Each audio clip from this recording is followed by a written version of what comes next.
Эфирда яңалыклар вакыты, студияда Алсын Риева исәмсез. Бүгенге чаралышның төп темалары. Ну вот в последнее время, буквально вот сегодня, это прям очевидно, что и рыба тут всплывшая, и запах такой очень неприятный. Видимо, где-то выброс какой-то произошел. Шарлауыклы буалар елый. Әлмәтләр елга аяныш хәлдә дип зарлана. Медицина лечит человека, а ветеринария оберегает человечество. Чөнки безнең менә базарда да менә bütün продукциялар безнең врачлар кулы аркылы үтә. Әйтергә кирәк, безнең кешенең сәламәтлеге безнең аркылы үтә дигән. Оларның уяулыгы белән мал ияләренең күңеле тыныч. 13 июль ветеринария хезмәткәрләре көне. Рәхәт җылы булып китә күңелгә. Елмаясы килә, күңел җырлыйсы килә, бөтенесе белән бергә. Шия тауында үзенчәлекле җырлар яңгырады. Лениногорск районында яңа Бард җыры фестиваль бәйгесе узды.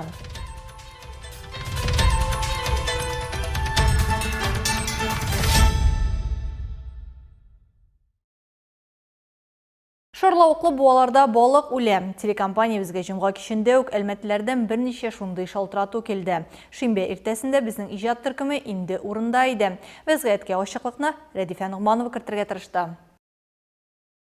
Әлеге вәзгыятне үз күзебез белән күреп ышаныр өчен шимбә иртәсендә без бүген бирегә килдек һәм чыннан да су өстендәге шикле күбекләр һәм шуның өстендә үлеп су өстенә калыккан балыкларны күреп шаккаттык. Ну, вообще, каждый день хожу здесь, прогуливаюсь. Ну, дня 2, уже 3 точно было запах. А сегодня вот явно уже там даже, вон, видите, рыба передохла уже, начала дохнуть. Ну, не знаю вообще. В прошлом году или позапрошлом так уже было один раз. Засрали все водохранилище. Сейчас эта вода и туда идет, на водохранилище, понимаете? А там пляж, там, наверное, купаются. Ну вот в последнее время, буквально вот сегодня, это прям очевидно, что и рыба тут всплывшая, и запах такой очень неприятный. Видимо, где-то выброс какой-то произошел. Жалко, конечно, что вот природа страдает из-за этого. Очень жаль.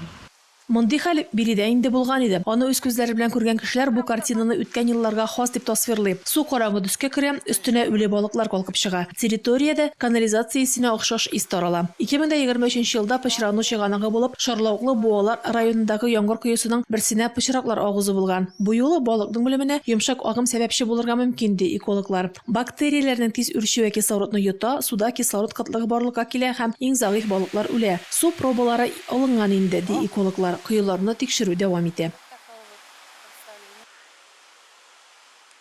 Экология һәм төзекләндерү департаменты директоры вазыйфаларын башкаручы Александр Голосов сүзләренчә, администрация, экология министрлыгы җитәкчелеге һәм водоканал вәкиле белән берлектә биохимик анализга су пробалары алганнар. Хәзерге вакытта суга сулыкларны чистарта торган препаратлар кертелгән. Иртәгә буалар каскады янәшәсендәге канализация куюларын сулыкларда яшәүчеләр өчен куркыныч булмаган буяу матдәсе кертү планлаштырыла. Бу чаралар йомгаклары буенча карар кабул ителәчәк. Рәдифә Нугманова, Рафаэль Сафин, яңалыклар вакыты, Луч, Әлмәт телекомпаниясе.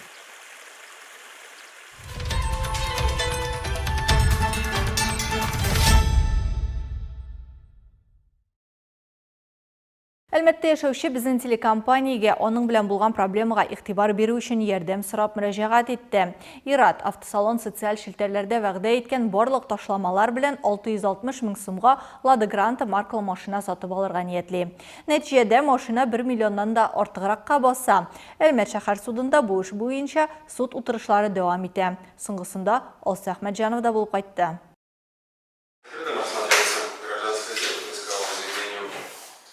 19 январда Минтахир Мифтахетдинов өчен бәйрәм көне яңа машина сатып алу булырга тиеш була. План гади искесен трейдингга тапшыра, 300 мең акча өсти һәм 660 мең сумга яңа грант ала. Ләкин килешү вакытында машинаның бәясе аның күз алдында күтәрелә. Килешүдән баш тарткан өчен автосалон хезмәткәрләре аңа штраф яный башлый. 400 меңгә төшәчәк штрафтан куркып, бу кеше документларга кул куя.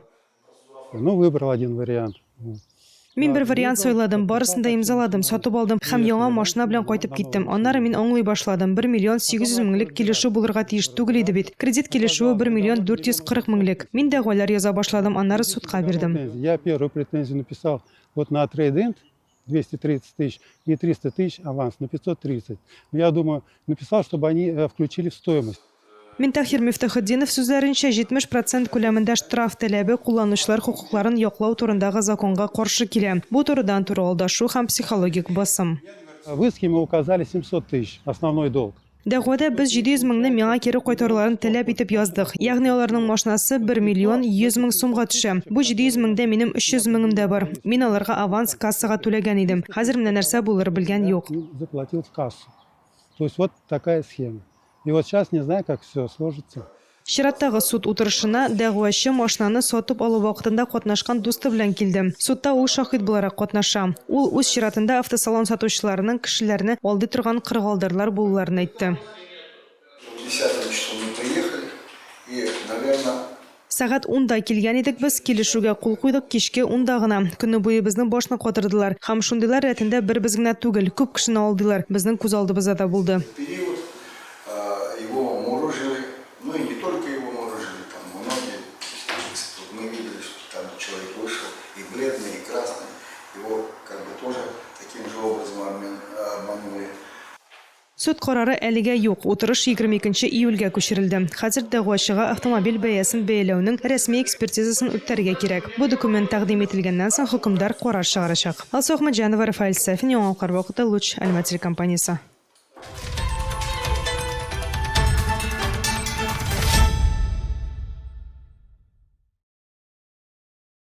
13 июль Татарстан Республикасы ветеринария хезмәткәрләре көне. Мал табиблары һәм аларның ярдәмчеләренең эше авыр, тынгысыз хезмәт, аны гади эш сәгатьләре белән чикләп булмый. Алар көн саен дәүләт предприятиеләрендә дә, шәхси хуҗалыкларда да зур күләмле эш алып бара. Бу изге һөнәр ияләре белән безнең иҗат төркемендә очрашты. Теманы Ознакайдагы хәбәрчебез Илмир Шәрифуллин дәвам итә. Марсель Зарипов 2016 елдан Ознакай район ветеринария лабораториясын җитәкли. Аның гомуми стажы 37 ел. Бу ветеринария лабораториясын 2016 елдан бері җитәклим. Бу лаборатория безнең район, Ознакай районы ветеринария берләшмәсенең бер структурасы булып тора. Безнең бу лабораториядан башка Кәкелгелга участогы, Шалпы участогы ветеринария, һәм Тымытык участогы, шәһәр ветучастогы бар инде. Бу лабораторияның функцияларына килсәк инде, бу лаборатория диагностика белән шөгыльләнә. Без тикшерәбез канны, лейкозга, бруцеллезга һәм башка авыруларга каршы инде. Марсель Зариповның әтисе дә гомеренең 42 елын ветеринариягә багышлаган, энесе дә шушы юлны сайлаган. Династия вәкиле кисәтә, бу һөнәр очраклы кешеләрне яратмый. Бүген районда квалификацияле ветеринарлар җитми. Бу ачык мәсьәлә булып кала. Без bütün agroformirованиялар белән элемтәдә торабыз. Инде бүген көндә әйтергә кирәк, ветеринария хезмәтенә бик кытлык белгечләргә. Ләкин шулай да инде эшлибез. Марсель Зарипов билгеләп үткәнчә, ветеринарлар үз белемнәрен, тәҗрибәләрен һәм көчләрен терлекләрнең саулыгын саклауга юнәлтә. Аларның хезмәте халыкны сыйфатлы, куркынычсыз азык-төлек белән тәэмин итүнең нигезе булып тора. Медицина лечит человека, а ветеринария оберегает человечество. Чөнки безнең менә базарда да менә bütün продукциялар безнең врачлар кулы аркылы үтә. Әйтергә кирәк, безнең кешенең сәламәтлеге безнең аркылы үтә дигән сүз. Илмира Шәрифуллина, Алмаз Ихсанов. Яңалыклар вакыты, Луч, Әлмәт телекомпаниясе.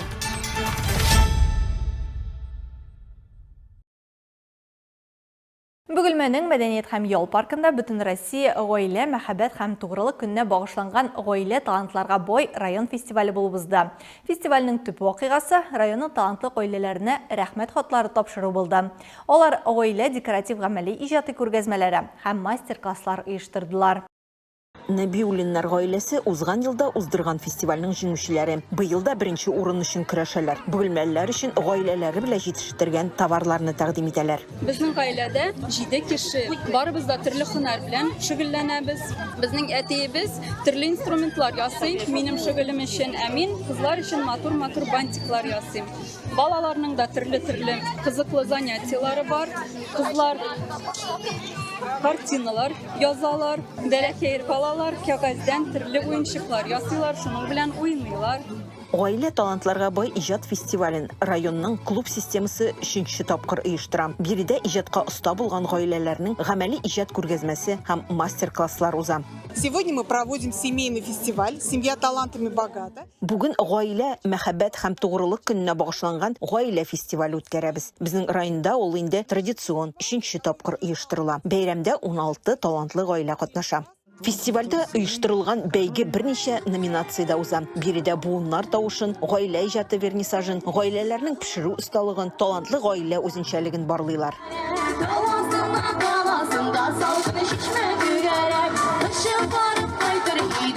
Гаилә талантларга бай гаилә фестивале һәр катнашучы өчен чын бәйрәмгә әверелде. Ул гаиләнең сүз генә түгел, ә җылылык, кайгырту һәм үзара аңлашу белән тулы бер галәм булуын тагын бер кат искәртте. Бәйрәмдә барлык актив катнашучыларга рәхмәт хатлары тапшырдылар. Айслу Миңнибаева, Ям Яхин, яңалыклар вакыты, Луч Әлмәт телекомпаниясе.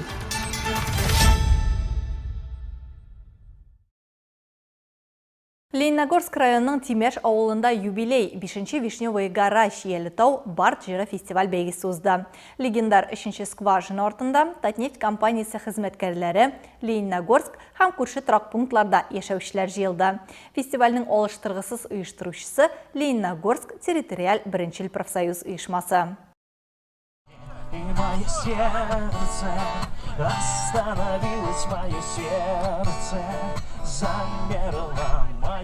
Бәйге Октябрьский шәһәреннән танылган Барт Олег Чирков чыгышыннан башланды. Менә инде 2нче ел рәттән ул фестивальнең хедлайнеры. Традицион номинацияләрдә бу солист, иң яхшы гаилә ансамбле, иң яхшы цех ансамбле номинацияләрендә гитарда уйнап җырлаучылар белән вакытларын күңелле һәм бердәм итеп үткәрергә яратучылар берләште.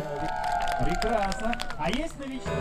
Она ждет тебя, она ждет меня, она ждет нас всех и всех нас ждет успех. Она ждет того, кто без быдлова, приобняв тебя, спросит, как дела. Котлауларда булды. Яшь актив нефтчеләр Татнефть профсоюзының рәхмәт хатлары һәм мактау грамоталары белән бүләкләнде. Аны менә ул әйтеп тә булмый бер сүз белән.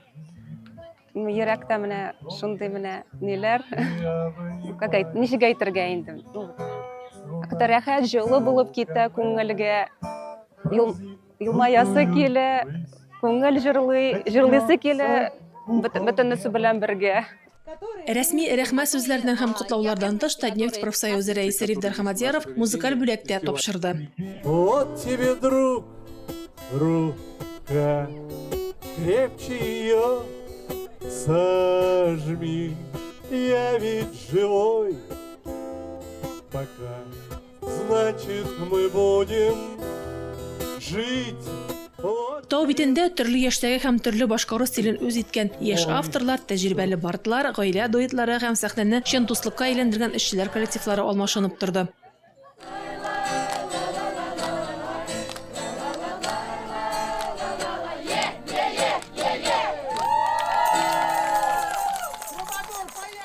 Лениногорск нефть, нефть-газ чыгару идарәсе, нефтьне комплексы әзерләү һәм суырту цехы коллективы бәйгедә бременские музыканты мультфильмы геройлары булып киенеп чыгыш ясады. Ләйсән Абрарова сүзләренчә, үз чыгышларыннан үзләре тәм тапкан.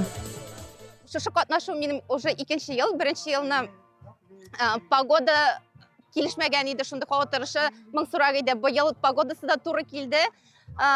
Кеше дә күп, шушы бәйрәмнәрне күбрәк ешрак оештырырга кирәк дип уйлыйм. Жюри музыка техникасын гына түгел, ә автор сүзенең көчен, башкаруның ихласлыгын һәм сәхнәдәге үзара бәйләнешне дә бәйләде. Оештыручылар сүзләренчә, бу фестиваль күпләр өчен инде күркәм традициягә әверелгән. Вот каждый год фестиваль набирает обороты. Мы очень рады, что людям нравится. Фестиваль ел сайын көчәя бара. Без кешеләргә ошавына бик шат. Шәһәр халкы гаиләләре белән профсоюз әгъзалары килә. Барысы да рәхәт вакыт уздыра, таныш җырлар җырлый. Быел без яңалыклар керттек. Иң яхшы аланга бәйге ясадык. Безнең коллективлар берләшсен, мөмкин кадәр күбрәк кеше профсоюз әгъзалары килсен. Алар кич утырсыннар, ял итсеннәр һәм яңа эш атасына илһамланып китсеннәр өчен. Провели вечер, отдохнули, разрядились, и уже на следующей неделе пошли такие вдохновленные на рабочие места. Бәйге программасы белән бер рәттән исемле беләзекләр һәм кыр чәчәкләреннән тақыялар үре буенча остаханәләрдә үткәрелде. Наш коллектив сплочен навечно до скорой встречи. Шиелі тауда узға тұрған Бартлар фестивалына келуші һәр кем биредә үзенә қызыклы шөгыль таба алды. Мисал өчен мин үземнең бала чагымны искә төшереп рәхәтләнеп такыя үреп карарга булдым. Беренчедән бу үзгә бер ял булып торсам, икенчедән яңа кешеләр белән аралашып танышу мөмкинлеге. Кичә иң яхшы алан һәм иң тәмле чәй номинацияләрендә катнашкан Татнефть хезмәткәрләрен һәм иң яхшы вокалистларны бүләкләү белән тамамланды. Шиелі тау 5-нче юбилей фестивале үзенең әһәмиятен раслады. Җыр төрле яшьтәге кешеләрне берләштерә.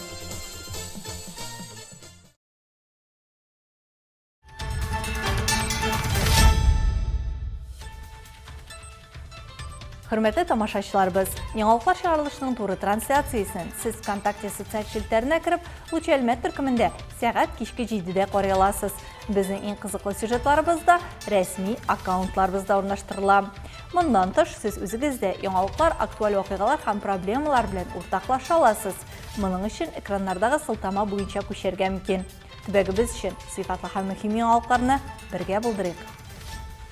Бүгінгі шығарылышта шулар иде. Мин Алсынреева һәм монтаж операторы Динара Гайнетдинова. Сезнең белән саубуллашабыз. Исән сау булыгыз.